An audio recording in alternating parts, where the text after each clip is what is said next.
Hoje estamos com o nosso programa Repare Bem, recebendo o grande doutor Rafael Camargo, uma pessoa já com a larga experiência na medicina, nascido na cidade de Limeira, atuou no parlamento limeirense por muito tempo e por onde passou, sempre deixou um rastro de prosperidade, de bons ensinamentos e de boas condutas. Rafael, um grande orgulho para mim estar recebendo você em nosso quadro Repare Bem, para a gente discutir sobre a saúde pública, em especial a saúde pública do nosso povo limeirense. Puxa vida, Everton, eu fico lisonjeado primeiro de ouvir de você, um homem jovem que chegou em Limeira, escolheu a cidade de Limeira para morar.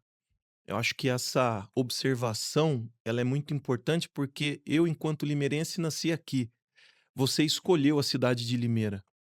E desde que você chegou, antes mesmo de estar atuando de forma, ao meu ver, uma forma brilhante, limpa, de forma cativante que você vem atuando e empreendedora dentro da Câmara, a sua aspiração, a sua vontade de ter uma cidade melhor, a nossa cidade de Limeira, começou antes mesmo de você se tornar vereador, né? Foi um homem atuante já enquanto jovem, ia na Câmara, usava a tribuna, até depois você me corrige, não sei se foi vereador mirim, mas acho que não, não foi, mas sempre lá preocupado. E a gente vê que você vem trilhando um trabalho, deixando a sua marca, então eu fico muito lisonjeado de ouvir essas palavras e muito feliz de estar aqui compartilhando com você um pouco a linha de raciocínio sobre a saúde. Eu sou muito grato por você estar aqui, agradeço também as suas palavras e certamente vai ser um bate-papo muito bom, muito produtivo, para a gente discutir as necessidades do futuro de Limeira, em especial na área da saúde. E eu já vou começar, doutor Rafael, que Limeira ela tem um detalhe no futuro que tem preocupado muitos atores políticos de Limeira, atores da área médica e uma parte do povo limeirense que se atentou para essa realidade. Repare que Limeira hoje ela tem uma população de 55 mil pessoas acima de 60 anos. Os dados do IBGE diz que 75% das mortes limeirenses estão acima dessa idade de 60 anos. Em um futuro de 20 anos, que passa muito rápido, em 2046, essa população idosa de 55 mil, será praticamente 100 mil pessoas. E hoje em Limeira, você tem 90 mil jovens de 20 a 39 anos, e no futuro esses jovens diminuirão para 60 mil pessoas. Então, o que eu gostaria de pôr na mesa, para saber a sua opinião como médico e político, é o que devemos fazer na saúde de Limeira para diminuir essa dor no tempo, porque a população que mais vai precisar de saúde vai quase que dobrar, praticamente. O custo de saúde está aumentando e haverá mais pessoas dependentes do SUS. Então, o que fazer aqui para doer menos daqui a 20 anos? Olha, Everton, isso eu acho que é uma preocupação mundial, tá? De antemão, eu queria trazer a importância desse assunto, porque tem um impacto diretamente pensando na vida social e de saúde, e também financeira, do ponto de vista do gestor político. O que eu tenho como entendimento é que todo governante hoje precisa separar as duas coisas no sentido do que a gente tem em relação à terceira idade, do ponto de vista até de envelhecimento. O que que a gente percebeu? Mudou a dieta, mudou o estilo de vida, mudou as técnicas cirúrgicas, o avanço, químico, tecnológico, conseguiu trazer novas drogas que conseguiram, aumentar a expectativa hoje do paciente. Mas a gente precisa, voltar um pouco antes de falar dessa pessoa da terceira idade ou da melhor idade, e a gente separar também o que é país de primeiro mundo e de terceiro mundo. Por que eu falo isso? Porque se você pegar as grandes potências mundiais, países de primeiro mundo, Suécia, Finlândia, Alemanha, Inglaterra, Noruega, Dinamarca, Holanda, você vai perceber que a pessoa vive até um ponto que ela fica doente. E quando ela fica doente, geralmente é uma doença mais grave, e num curto período da vida dela, ela ficou acamada e ela morreu. Mas mais de 90% da vida dela, ela teve qualidade de vida. Por isso que a gente separa o país de primeiro mundo, porque envolve moradia, alimentação, nível sociocultural, Saneamento básico. saneamento básico, a escolaridade, e a gente entender que saúde é o bem-estar físico, mental e espiritual. Porque não adianta você viver. Então, e aí, se você vai construindo isso dentro da sua cabeça, você já vai pensando como que é o perfil do homem hoje ou da mulher hoje no Brasil com 50 anos? E como é o perfil de um homem ou de uma mulher que mora hoje na Noruega ou na Holanda? Enfim. Mas uma coisa importantíssima, Everton, que eu sempre falei, é sobre os projetos, tanto de políticas públicas, em relação aos projetos e trabalho e atuação na prevenção. Por que eu falo isso? Hoje, uma criança que não escova o dente, uma criança que tem verminose, que já atrapalha o desenvolvimento cognitivo e tem deficiência nutricional.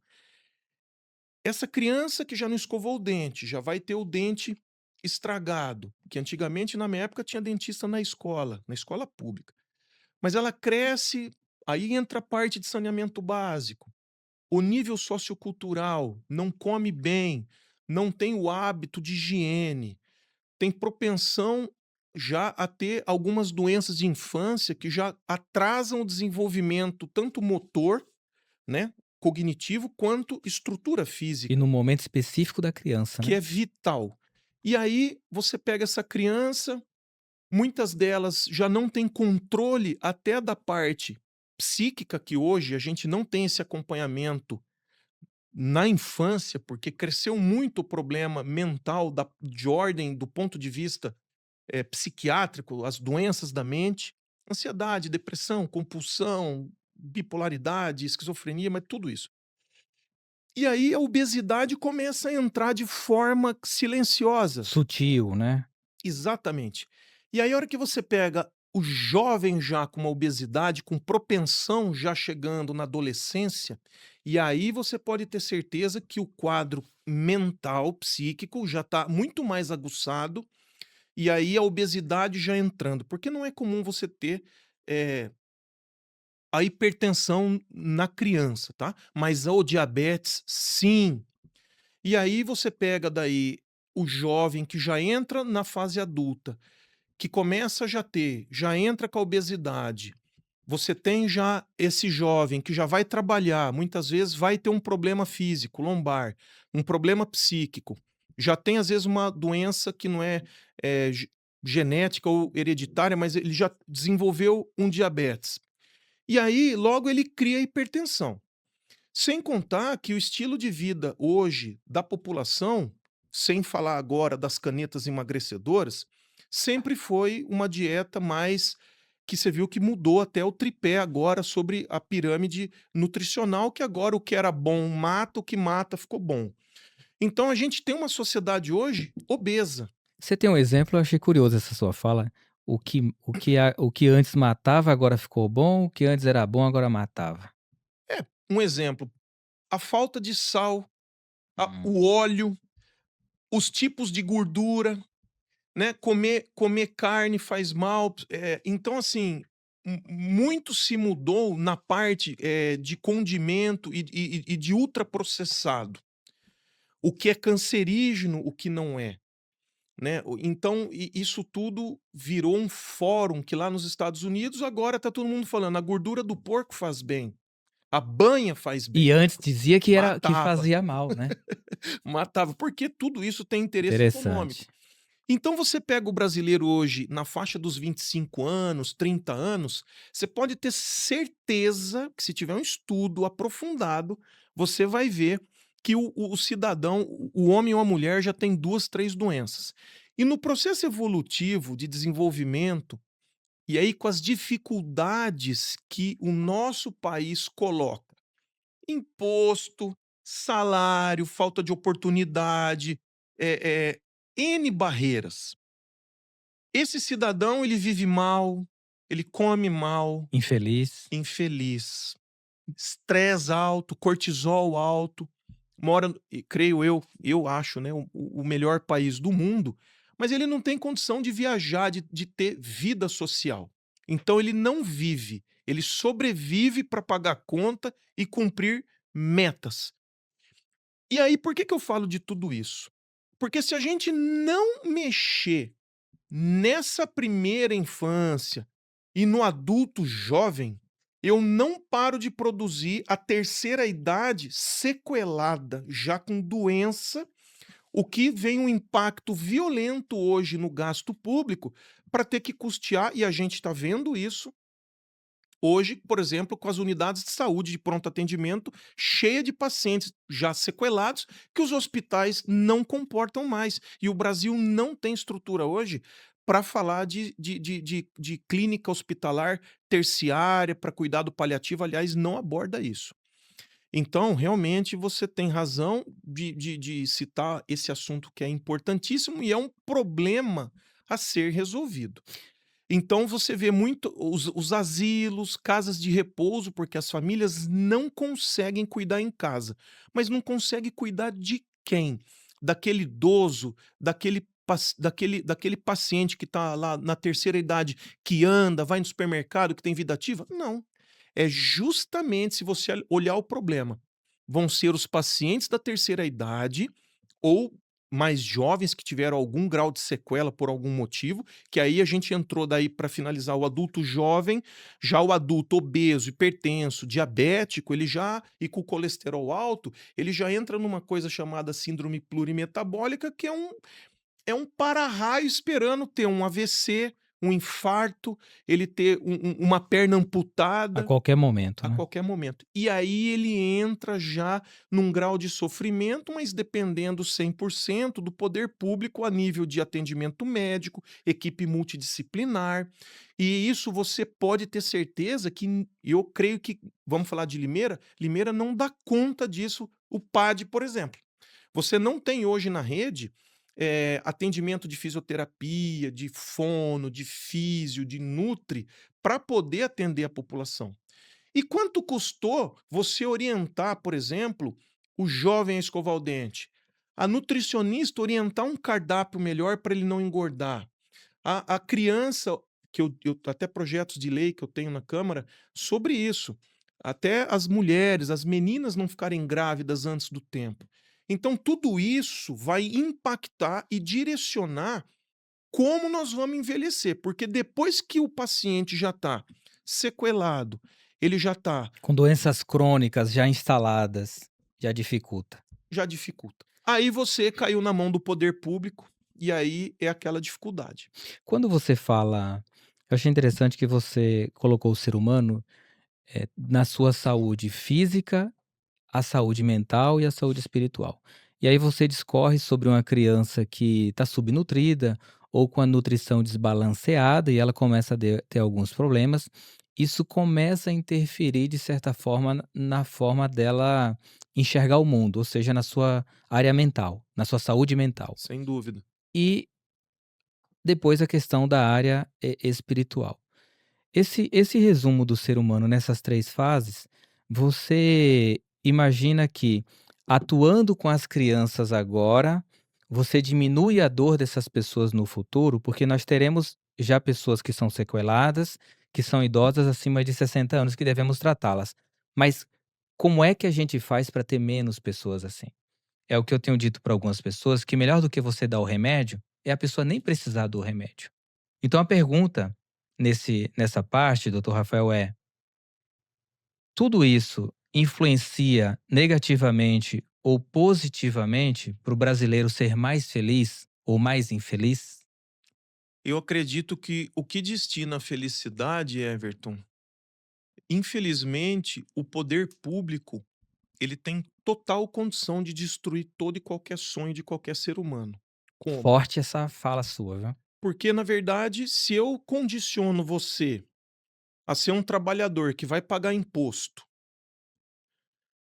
que não vai ter prosperidade, que você vai ser enganado que o teu salário vai aumentar, que você vai trabalhar menos um dia na semana, enquanto isso, tudo no mercado está subindo, taxa de juros do banco crescendo.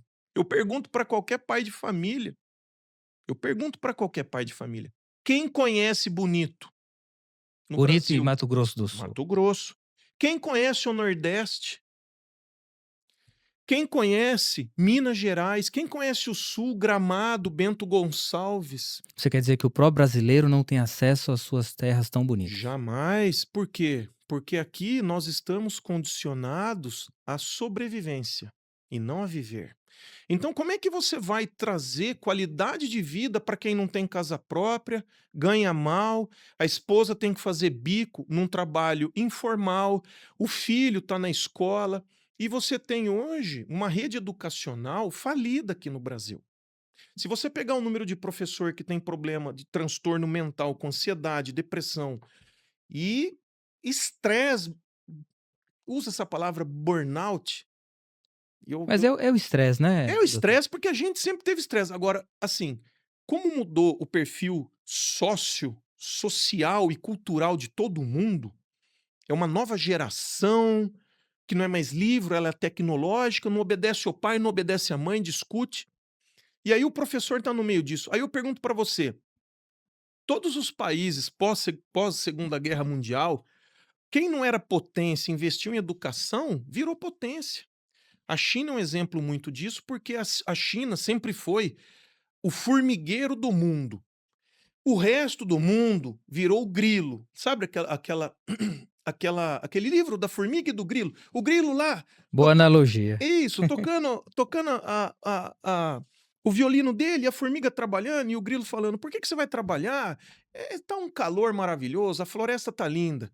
Enfim, chegou o inverno, o grilo morre congelado e aí a formiga tá lá comendo fundi de queijo embaixo do formigueiro com a lareira. Mas o que que aconteceu? A China, na verdade, que tinha o formigueiro para abrigar a vida do grilo. Então todo mundo construiu a indústria e a potência na China, porque era mão de obra barata. País comunista. Lá você não podia fazer o que queria, você sumia. Beleza. Só que chegou na década, eu não vou dizer para você com certeza em que momento foi, década de 60, 70, o que que a China percebeu? Puxa vida, nós não temos a tecnologia que o mundo está aqui dentro construindo.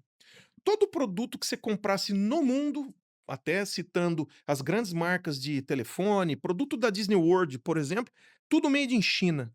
Nada era produzido em outro lugar, porque o americano, na verdade, quem trabalha lá, na verdade, faz serviço braçal, ou é o afrodescendente, ou é o cara espanho, o cara do México.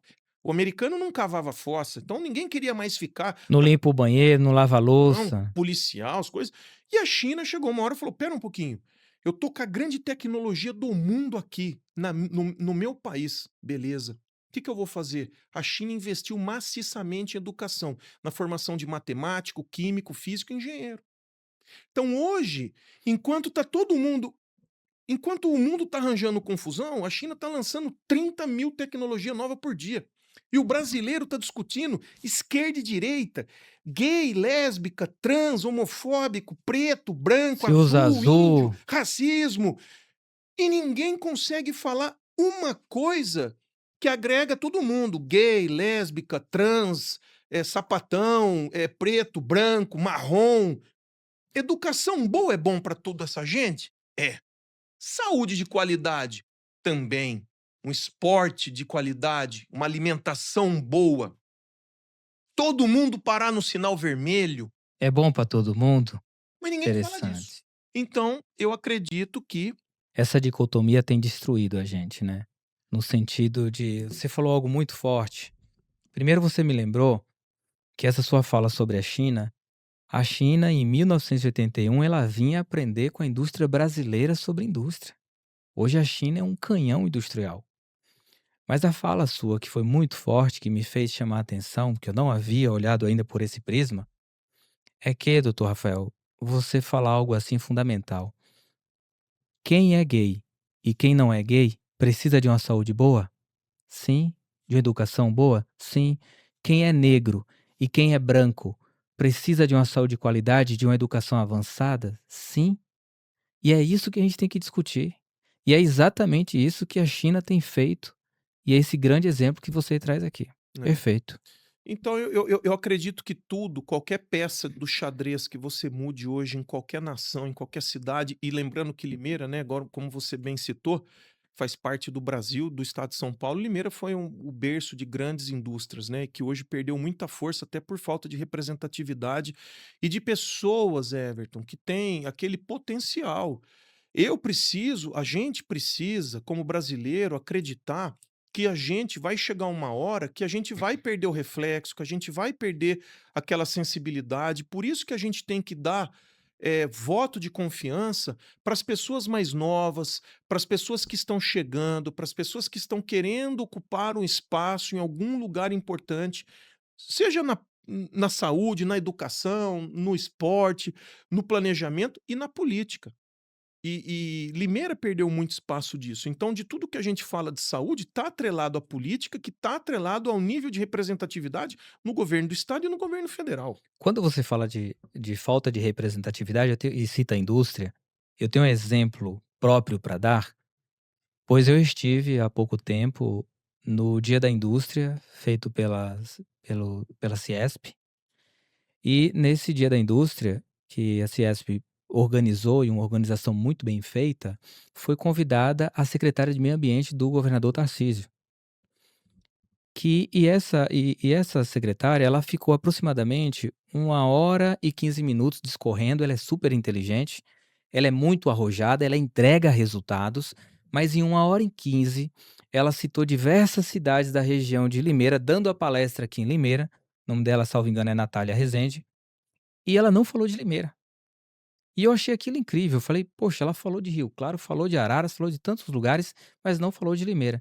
E para mim ficou muito claro, 2 coisas: primeiro, o respeito dela com o deputado estadual que tinha ali no momento, que ela citou o cara umas 6 vezes, e segundo, ela não cita Limeira na palestra dela, porque Limeira não tem estado na mesa do estado de São Paulo.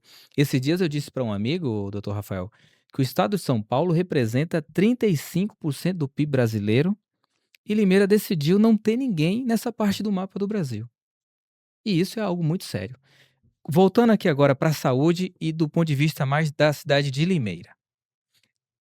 A gente escorreu sobre esse plano mais macro, sobre essa questão até do mercado que influencia, porque o oxigênio do SUS são os impostos, e para ver esses impostos o povo tem que estar trabalhando, a economia tem que estar girando bem, o empresário tem que estar avançando em seus investimentos. E a saúde de Limeira hoje, na sua experiência de médico, como você a vê e quais desafios você entende que ela encontrará no futuro e o que ela necessita? Everton, eu vou falar com muita propriedade, porque eu sou um médico de ponta. Para que as pessoas não achem que eu sou um médico de ponta o melhor, não é isso. O médico de ponta ou da ponta significa que é o médico que está ali vendo a dor do paciente, sentindo o cheiro do paciente, abraçando o paciente, né? E vendo ali na hora da morte, né? Eu sou médico de urgência e emergência, então sou médico de pronto-socorro, e obviamente que, apesar de estar lá, a gente tem uma observação ao nível de gestor, né? Então, o que eu entendo é que Limeira tem um déficit. E olha só, eu não procurei saber número, mas eu desafio qualquer número, qualquer pessoa, inclusive é, é, alguém me confrontar disso, porque se existe a vaga, por que, que o paciente está represado lá e não consegue ser transferido? Então, eu acredito que hoje Limeira, acredito que poderia ter sido feito um plano e um gerenciamento de leito melhor, um investimento melhor, até porque quando a gente fala da saúde de Limeira, a gente não está falando só de Limeira, tá? A gente está falando de Limeira, Cordeirópolis, Iracemápolis, a Essa nossa região essa nossa toda, né? região, que aqui é uma unidade de referência. Inclusive, eu tenho muito orgulho de falar de um nome foi o doutor Odair, que foi quem iniciou a primeira residência médica na Santa Casa de Limeira. O doutor Odair, para quem não sabe, foi o meu pai, Mas eu não trago Doutor Odair Camargo. o Odair Antônio Ragazzo de Camargo. E eu não o trago como meu pai, para não ficar aquela coisa, é que eu realmente, apesar da figura de pai, eu tenho um respeito pelo trabalho que ele fez enquanto médico, tá. Por que eu falo isso? Porque um homem visionário na época, que pegou um hospital naquela época e falou: "Vamos transformar a Santa Casa num hospital de ensino". E aí abriu a residência médica de ortopedia e traumatologia, que permitiu logo depois a abertura de várias outras residências e que hoje fez da Santa Casa um hospital de ensino e um hospital escola, que isso é importante, Que tá. época foi essa? Acredito que 1990. Muito à frente do tempo. 1990 ele já tinha, inclusive a ortopedia de Limeira, ela tinha aula de anatomia, e era aprovado pelo MEC, que é o Ministério da Educação, e pela SBOT, que é a Sociedade Brasileira de Ortopedia e Traumatologia. Então, a Sociedade Brasileira, ela não credencia qualquer lugar. Então, nessa época, tinha 20, 30 cirurgias ortopédicas. Tamanha era esse aceite de pacientes, que precisou ter a abertura do SECOI, que é o Centro de Cuidados Ortopédicos Intensivos, para não sobrecarregar a UTI, porque a UTI cuidava mais de pacientes adultos. Então, isso é planejamento. E aí, o que que aconteceu? Depois do Covid, Everton, mudou-se tudo. Olha agora a síndrome gripal que tá todo mundo doente, com vômito, diarreia, com H1N1, H3N2, com Covid, enfim. Então, Limeira tem déficit de leito, tanto da parte de urgência e emergência, Quanto de enfermaria e de UTI. enfermaria e de UTI. Eu não tenho dúvida disso, porque a gente que está na ponta sofre, porque o doente fica represado ali e a responsabilidade civil e criminal é do médico que está ali. Doutor Rafael, quando você diz, eh, eu percebo que falta leito de enfermaria e de UTI na cidade de Limeira, que atende Limeira e a região. É baseado no atendimento das pessoas que chegam até você e elas ficam aguardando a abertura de um leito para serem De internadas. todos os médicos É que isso. você conversar de É pronto-socorro, essa a já percepção. existe uma disparidade de número de atendimento por médico.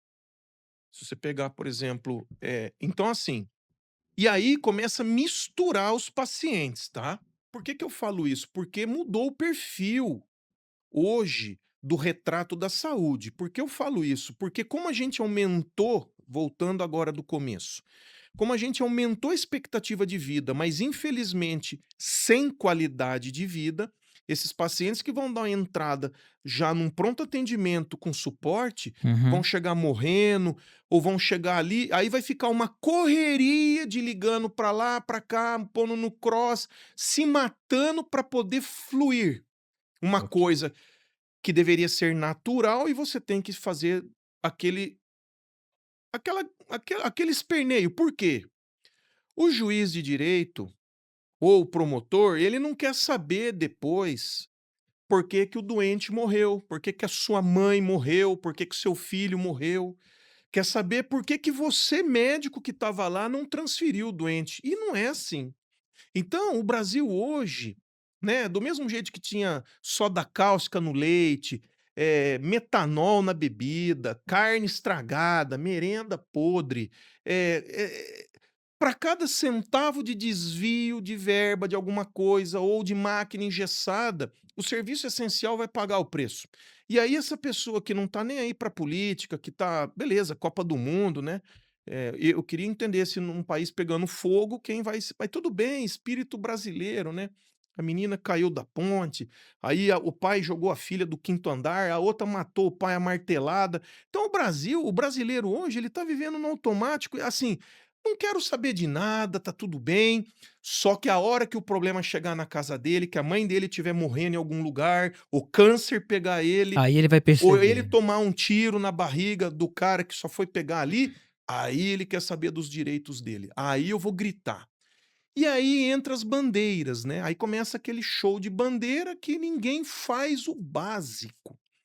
Então, a nível de saúde, então a gente tem que entender que já está na hora, passou da hora, de ter realmente um lugar, e eu falo isso há mais de 1 ano, 2 anos, a importância de ter um hospital já.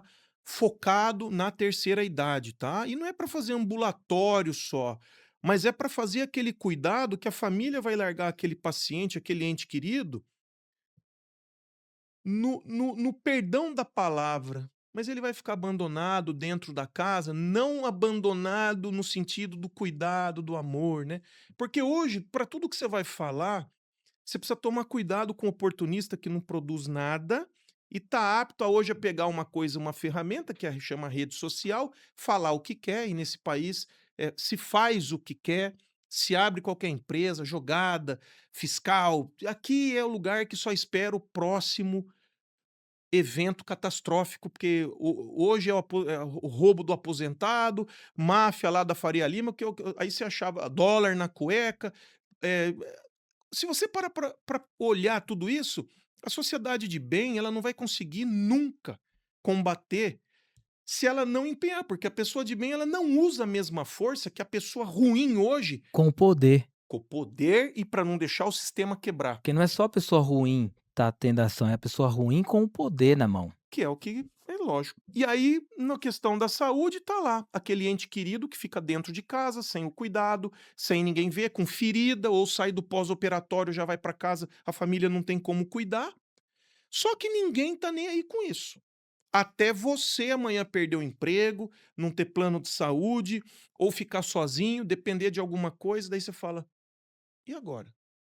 Aconteceu comigo. É. E aí, pra onde eu vou levar? Para o pronto-socorro. Porque hoje você manter, se você fizer hoje uma pesquisa no mercado de saber qual clínica está regulamentada, na vigilância, tudo certinho, você vai ver que vai ter problema até em casas de repouso, asilos. O asilo não pode ter, por exemplo, paciente grau 3, que demanda daí o cuidado. Mas vai fazer o quê então? Nós vamos parar tudo? Não, é o sistema brasileiro. Vamos fingir e vamos funcionar. Então, quando a gente fala de desenvolvimento, é você realmente voltar na essência. Espermatozoide, óvulo, fecundação, desenvolvimento dentro da barriga, nasce num novo Brasil. Porque hoje, se o cenário está desse jeito, me preocupa muito com o final da minha frase. E eu nem vou falar, eu só vou dar um exemplo. Eu fiquei curioso de Não saber. existe país com governo corrupto e população honesta. Mas o que é honesta? Tá todo mundo roubando? A honestidade de fazer as coisas tudo correto, aquele patriotismo, eu respeitar o próximo, a Constituição. Não é você simplesmente ir lá e roubar. E você não vai ver país com governo honesto, de alto potencial, com população corrupta. Sabe o que se diz? Que o governo de um país é o espelho da nação que tem. Isso me dói, mas eu queria que alguém me mostrasse Que no não é assim. mundo. Eu quero aqui, eu vou fazer um desafio. Me mostre no mundo um país que tenha todo o governo corrupto, roubando, ladrão, E o INSS, povo embaixo é tudo subindo imposto, honesto. todo mundo honesto trabalhando, ninguém fura fila, todo mundo, a educação funcionando, tudo bem. Até porque se você tem uma educação de ponta, você não vai votar no político só porque ele segura um cachorro. Até porque nem vai ter o político do cachorro em país de primeiro mundo, que o cara do primeiro mundo ele não solta o cachorro na rua, porque ele aprendeu na Não escola. vai ter nem essa bandeira pra Não vai ter levantar, né? bandeira, vai faltar bandeira. É Total verdade. sentido, total sentido. Muito boa a colocação e a sua fala me lembrou, sobre uma questão que eu tenho ouvido e tenho dito em alguns lugares, que os políticos é um reflexo do seu próprio povo. Se na política tem muita gente séria, é porque no meio do povo a grande maioria é séria. Sem dúvida. Se na política está tendo muita gente com outras finalidades, no meio da população não está diferente, porque o político ele não vem de Marte, ele não vem de Marte. E o que eu tenho dito para as pessoas é, eu tenho uma teoria sobre isso, e a minha teoria é a seguinte: na Grécia Antiga, você tinha os políticos com K, que eram as pessoas que se importavam com as coisas das pessoas, e você tinha o cara que se importava só com as coisas dele, chamava-se idiotés. Então o cara que não queria se misturar com a política do povo na época da Grécia, ele não era chamado de político com K, era de idiotés. Com o passar do tempo, esse político com K que se importava com as coisas das pessoas, deixou de estar na política. E o idiotés que cuida somente das suas coisas e olha para os seus interesses, tem entrado na política cada vez mais. E uma das batalhas que nós temos tido como poder legislativo e como outros políticos que temos unido forças é atrair a população para que mais mentes participem da política, Sem dúvida. tornando o ambiente sério, mostrando que é possível fazer um trabalho correto pra em especial Limeira. Limeira vai precisar de bons políticos nos próximos 20 anos. Nós temos problemas graves para resolver que discutimos aqui. A população vai triplicar, a sinistralidade do plano médico está em 85%, quer dizer que de cada R$ 100 que entra, R$ 85 é gasto. Significa que a saúde no futuro privada estará cada vez mais cara Sim. e o povo dependente mais do SUS. E aí você vai ter problema hídrico no futuro, que Limeira precisa ter segurança. As vias de Limeira não tá dando mais conta do trânsito que nós temos, uma frota de 260 mil veículos, e eu tenho falado para a população, exatamente essa sua dor. Gente, precisamos melhorar o nível dos nossos políticos nos próximos 20 anos.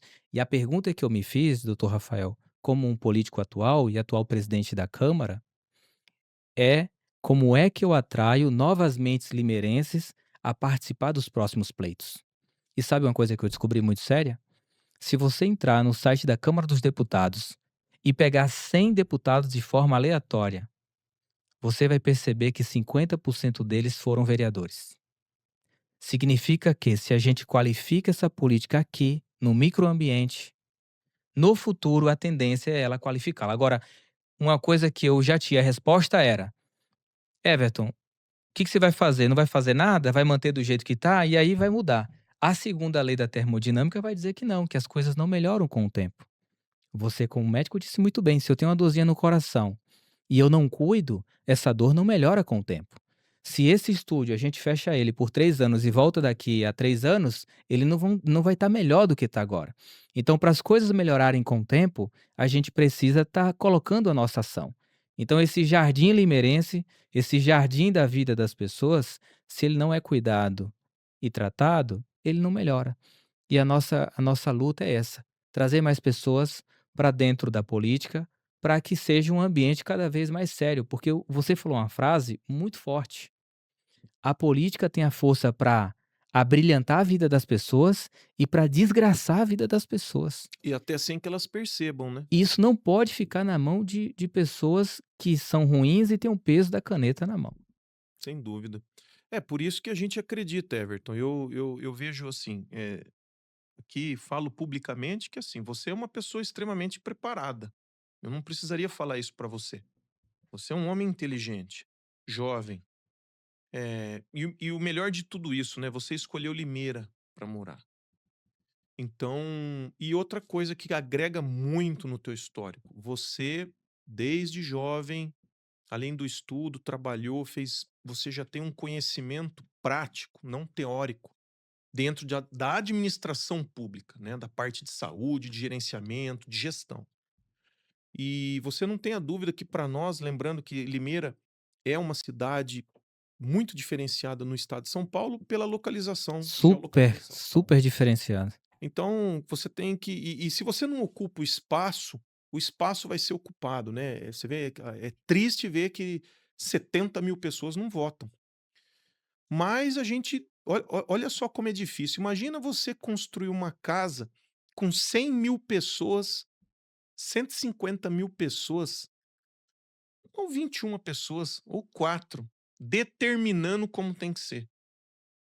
A cor do tapete, o vaso sanitário, a cor da casa, quantos banheiro, a sala é aqui, o móvel é aqui. Você acha que vai sair essa casa? Quando é o marido e a mulher para construir uma casa, às vezes separa de tanto que briga. Então, olha como é difícil você chegar para uma nação e falar. É igual chegar para uma criança. Você precisa escovar o dente, meu filho. É, você precisa escovar o dente. Eu não quero escovar o dente, papai. E se você tem que usar uma força maior no sentido de dar uma pressão, porque você sabe que se ele não escovar o dente, ele pode ter e vai ter, com o tempo, risco acentuado de cárie. Naquele momento ele não entende o porquê. Ele vai brigar, ele vai discutir. Você tem que tomar banho, você passou o dia na rua, tá sujo, não escovou o dente, comeu doce o dia todo. Aquela carninha no meio do dente, olha lá a bactéria, ó. Então, naquele momento, a criança, o jovem, ele vai se voltar contra o pai porque ele tá com sono, cansado, não quer escovar o dente. Mas no fundo, o pai sabe o que é melhor para o filho, né? Por que que eu falo isso? Porque é uma criança. Agora, o que me entristece é o adulto não saber o que é melhor para ele. Ele não sabe o que é melhor para ele, tá tudo bem. Essa passividade de Entrega o aceitar. futuro dos filhos a qualquer. Isso é terrível. E você me lembrou muito bem, doutor Rafael, quando você cita que 70.000 limeirenses não foram votar. Ou mais, eu nem sei o número, É. chutei esse número, eu chutei Se aqui, é mas é um isso número alto, é não é? isso, é. Se a gente pegar os limeirenses que não foram às urnas e escolheram deputados ou candidatos de fora da cidade, dá 60% do povo limeirense. Então 60% do povo limeirense escolhem pessoas de fora da cidade para representá-los, ou anula o seu voto ou não vão nas urnas. É muita gente para deixar de lado um poder tão grande que Limeira deixa, assim, escapar pelos ombros dos dedos. Quem decide o imposto, a tributação, aonde vai ser investido as coisas, é o rumo que vai tomar o país que você mora. Quem decide isso? É o juiz? Não. É o promotor? Não. É o engenheiro? Não. É o político, É o tá? político. Mas eu vou falar uma coisa que é muito engraçada, né? Como existe uma disparidade de nível de escolaridade, aqui, assim, a corrupção é uma coisa, assim, assombrosa, né? Porque, assim, quando você fala de corrupção, você vai falar assim: "Não, o bandido da quadrilha é bandido, esse é bandido". Mas hora que você começa a ver que isso está infiltrado na igreja, no comércio, aí você fala: "Mas será? Na política?". Aí você fala: "Não é possível". Aí o que que a classe média de bem alta, né, o cara que ali tem dinheiro, ele olha lá, o bandido tá só ali, né. Aí de repente viu que o bandido estava na Faria Lima, Estava na com Faria. prédios bilionários, festas luxuosas, gastando 100 milhões em orgia, e aí, você pega o cara, ele vai falar assim, ó: "Espera um pouquinho, mas você vai ser deputado?". O eleitor, às vezes ele escolhe tanto, e ele fica querendo, na verdade, sabe que quem seja o candidato? Jesus Cristo. Tem que vir Jesus Cristo na terra, o homem que nunca pecou, nunca pensou, perfeito, esse cara nunca errou, e ele sabe tudo de todas as coisas, ele É fala esse que tem que me todos representar. os indianos. Aí você pergunta assim: "Mas quem é você, eleitor?". Aí ele vai falar: esse cara passa no sinal vermelho, ele xinga o velhinho, ele não ajuda nada, ele cospe, ele grita, ele briga, ele só nega imposto". Aí existe um contrassenso, porque assim, o que que você quer para o seu país? E aí não existe uma valorização, porque o eleitor hoje, vendo tudo isso, e é proposital, porque olha só, quanto mais eu crio e tiro a esperança de alguém, fica fácil os canalhas roubarem o que eles querem, porque olha só, quem que tá lembrando agora do INSS? Quem que tá lembrando lá da máfia das emendas? Quem que tá lembrando de qualquer roubo, desvio de verba, de qualquer coisa nesse país agora? A Ninguém. impressão que passa é que acostumou com o ambiente, né. É igual. Caiu da ponte, do esqueleto, né? Jogou. Amanhã o pai vai jogar o filho do prédio, já mudou o assunto, e aí tá tudo bem, e tá tudo bem, tá tudo bem. Aí o professor tá lá. Então o brasileiro, ele tá vivendo dessa forma que acho que assim, tá tão estarrecido. E aí, junto com isso, a inteligência artificial, Instagram, os filhos dentro de casa, déficit de atenção, ninguém sem nada, e o cara trabalhando, endividado. 85% da população do Brasil tá endividada. Tá É endividada, muita tá gente. endividada. Agora com reforma tributária vai piorar mais ainda, dinheiro não vai vir para município. E quando a gente fala tudo isso, Até para quem for assistir na íntegra tudo isso, sempre vai ter aquele sempre vai ter um leviano ou alguém querendo ai, a pessoa que não Distorcer, né? a pessoa que não produz eu já falo assim, ó: "Meu, compare com um país de primeiro mundo, meu amigo. Porque se eu moro num país que a roda é quadrada, eu preciso entender aonde está a roda melhor para eu poder eu não posso comparar aqui com Haiti, né, Em hipótese não em nenhuma. hipótese nenhuma. Tanto que você vê, por exemplo, aonde você vê a aceitação de um povo honesto você vê isso na Bélgica? Não. Não, assim, pra perguntar. Exercício básico, pergunta. Você já viu alguém olha só, você já viu alguém com tudo que está acontecendo aqui no Brasil, cara? E outra, época eleitoral agora, Copa do Mundo, eleição, polariza aí eu pergunto pra você, baixou a taxa de juros do banco? Não. Reforma tributária vindo, ano que vem já tem imposto de uma coisa que ninguém sabe como funciona. Não tem prosperidade, ninguém tem paz. Então como é que a saúde vai ter paz? Aí eu pergunto, as pessoas estão anestesiadas. Elas estão anestesiadas à base de alguma coisa, remédio. de- Esses dias eu ouvi uma pessoa falando num podcast e ela dizendo o seguinte: "Olha, nós estamos todos loucos e não percebemos, porque está todo mundo louco junto, enlouqueceu junto e ninguém tá percebendo que a coisa óbvia, né, está posta". E dentro dessa sua fala, Rafael, encaminhando agora para o final desse programa nosso Repare Bem, quando você cita a taxa de juros, você cita a infelicidade das pessoas por essa pressão que ele vive, pela condição que o sistema impõe, e falou muito da educação, você falou muito da educação. Muito. E hoje nós temos um Brasil, doutor Rafael, com 6,5 trilhões de reais de orçamento público. Esse é o orçamento do Brasil para 2026. O Brasil deve 10 trilhões de reais da dívida pública. Significa que ele recebe X e gasta mais. E o que ele gasta mais vai virando uma dívida pública. Pois bem, desse orçamento de 6,5 trilhões, o Brasil paga de juros e amortização 2 trilhões, com T de tatu, 2,5 trilhões de juros e amortização dessa dívida. E Nossa. aí eu digo para você, a educação do Brasil, qual é o orçamento? Não chega a 10% do que a gente paga de amortização de juro e a dívida, 230 bilhões. A pergunta que eu faço para você, posto isso, é: você acredita no Brasil e por quê?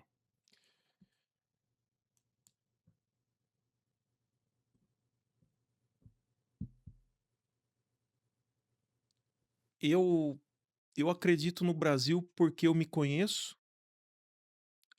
eu venho de uma família honesta, e enquanto tiver gente honesta, conheço você, conheço muita gente que luta por esse país, até por aquelas, entre aspas, aqueles pacientinho que não quer escovar o dente, não quer ir tomar banho, né, porque essa entrevista, ela é uma entrevista aqui, uma conversa, um bate-papo, para que a pessoa tenha também que pensar antes de tomar qualquer raciocínio, porque aqui nós estamos falando coisas com propriedade e com prova do que nós estamos falando. Sem dúvida. E eu moro nesse país, né, ficou muito fácil quem pôde pegar, fechar as coisas e ir embora daqui.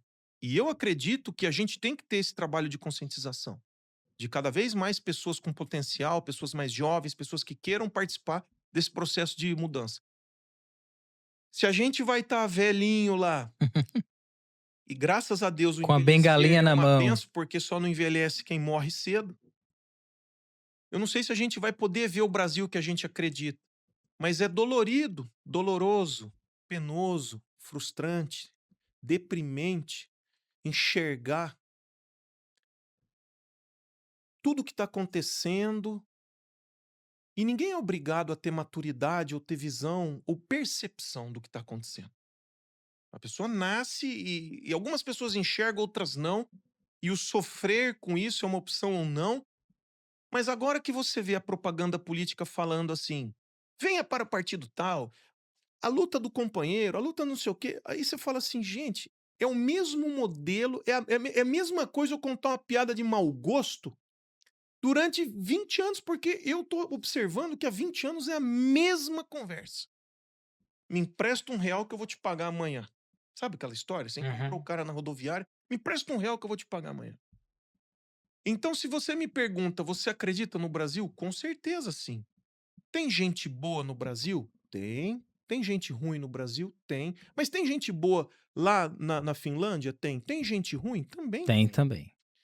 Então, quando a gente vê um país que, ao meu ver, é a maior potência hoje de recurso hídrico, mineral, biodiversidade e de fontes de renda que servem para fazer produtos de tecnologia, e você pode ter certeza que a gente tem o melhor povo do mundo, mas a minha bronca é com a aceitação de como está hoje, porque prêmio Nobel nós temos? Como é que está a nossa faculdade hoje? Os jovens na faculdade federal, estadual, o que que nós estamos produzindo de tecnologia? Como é que está a escola no terceiro colegial? O aluno está sabendo falar inglês? Entende de economia, de robótica, de gestão financeira? Então, a inteligência artificial chegando vai trabalhar com o quê? Daqui 30 anos, 20, vai ter McDonald's com funcionário, farmácia? Ou vai ser tudo robô? Xangai, Singapura, por exemplo, o porto, que são os maiores portos do mundo, China, Xangai, Singapura, esses lugares, tudo automatizado, robotizado. Qual é a dificuldade de robotizar e mecanizar uma farmácia? Isso aí vai acabar, então ninguém está falando isso pro povo brasileiro. Que essa realidade vai chegar. Teu filho tem que ficar na escola o dia todo aprendendo matemática. Então a reforma educacional nunca se falou. Por que reforma educacional? É do conteúdo que o aluno tem que aprender. Ele vai ficar aprendendo o que aconteceu em 1400, sendo que hoje o chinês, os grandes alunos das grandes escolas que estudam em Harvard ou nas escolas dos bilionários, qual é o conteúdo escolar desse jovem? É igual ao nosso? Aí você fala, mas você está comparando. Ué, se a gente tem todo o recurso, olha o que se desvia com corrupção, olha o que se gasta com tanta coisa. E aí entra para finalizar a minha fala. Se a população tá ok discutindo bandeira, discutindo LGBTQZ, esquerda, direita, ninguém falando lá. Se tá tudo bem para todo mundo, não tá tudo bem para mim, mas eu não tenho como mudar isso, tá? Mas o que eu deixo como um alerta para que a gente olhe, pelo menos, que o único jeito de mudar o país é entendendo quem são os candidatos, olhando quem são os candidatos preparados. E que as pessoas se preparem para escolher, porque não é porque você vai na igreja que você vai votar lá no que o pastor falou. Eu não entendo assim. Ou vai votar naquele seu amigo do bar, só Não porque pode, é o seu amigo do futebol. porque eu sempre separei religião, espiritualidade e fé com uma coisa e a política com outra. Quem sou eu para falar o que o pastor fala ou não? Ele tem o direito de falar o que ele quer, mas ele de repente citar as coisas no sentido de que tem que procurar uma pessoa de bem e que seja conservadora, beleza. Por isso que a gente tem que olhar certinho quem são as pessoas que vão nos representar e que falta alguém para nós assim. Há muitos anos um representante na Assembleia Legislativa que é o nosso, que não existe e tem condição de eleger Principal deputado lacuna estadual. de Limeira hoje. Doutor Rafael, eu como você, eu também acredito no Brasil, e acredito porque, alicerçado numa passagem bíblica, Israel por muito tempo viveu destruída, foi cativeira em Babilônia, e quando algumas pessoas voltaram para reconstruí-la, eles desanimaram. Eles desanimaram porque muitos dos que voltaram ouviram falar, e alguns ainda estavam vivos, do que viram à época, de como era Jerusalém e como era o templo. E quando eles voltam para reconstruir o templo, eles desanimaram muito, porque eles viram muita destruição, muita dificuldade de recomeçar, de reconstruir, e foi exatamente nesse momento que Deus levantou 2 profetas, e os nomes dos profetas e das pessoas antigamente não eram dados por fonética, mas por significado. E Deus levantou 2 profetas nessa época, um deles chamado Zacarias e outro chamado Ageu. Zacarias significa o Senhor se lembra, e Ageu significa festa. Deus estava dizendo para o povo de Israel que, apesar da grande dificuldade, da grande destruição, Deus se lembrava deles. E eles iriam reconstruir aquele templo e fariam uma festa. Então, baseado nessa e diversas outras mensagens que poderia citar aqui, como de Ezequiel, o vale de ossos secos, é que eu acredito no Brasil. O Brasil pode até ser um vale de ossos secos. O Brasil até pode ser uma terra arrasada com as muralhas de Neemias derrubadas. Mas esse país tem jeito, esse povo é um povo maravilhoso e Deus gosta dessa terra e Deus gosta do brasileiro. E eu sei que com a graça do bom Deus, a gente conseguirá tocar esse Brasil para frente. Então, apesar de tudo, eu também acredito no Brasil e confio em um futuro melhor, que certamente teremos mais à frente. Doutor Rafael, quero agradecer a sua presença em nosso quadro Repare Bem. Estou muito grato pelo convite. O nosso bate-papo foi mais do que um bate-papo, foi uma aula para os nossos telespectadores. E o grau de conhecimento que eu saio desse bate-papo com você é maior do que eu entrei. Então, só por isso, eu sou extremamente grato pela sua presença em nosso quadro Repare Bem. Eu que agradeço, é sempre um privilégio, né, a gente poder falar um pouquinho sobre o que a gente pensa e o que a gente acredita. Limeira é uma cidade abençoada, a gente espera que tenham agora nessas eleições a gente possa ter aí, com a graça de Deus, a gente possa eleger um deputado estadual, né, a gente ter uma representatividade na Assembleia Legislativa que faz muita falta, alguém lá nos representando. E a gente está aqui de passagem nesse mundo, né? Se você perguntar às vezes para uma pessoa no leito da morte, o que que ela se arrependeu durante a vida dela. Então a gente espera que o Brasil tenha bastante consciência de que a gente pode ser um país melhor, mas não depende de um, depende de todos, uma sementinha. E eu tenho certeza que Limeira, como o Brasil, tem tudo para alavancar. Então, a importância de a gente estar participando desses podcasts assim para poder somar com pessoas que a gente confia. E você é uma delas. Muito obrigado. Esse é o nosso quadro Repare Bem. Muito obrigado por ter nos acompanhado até aqui.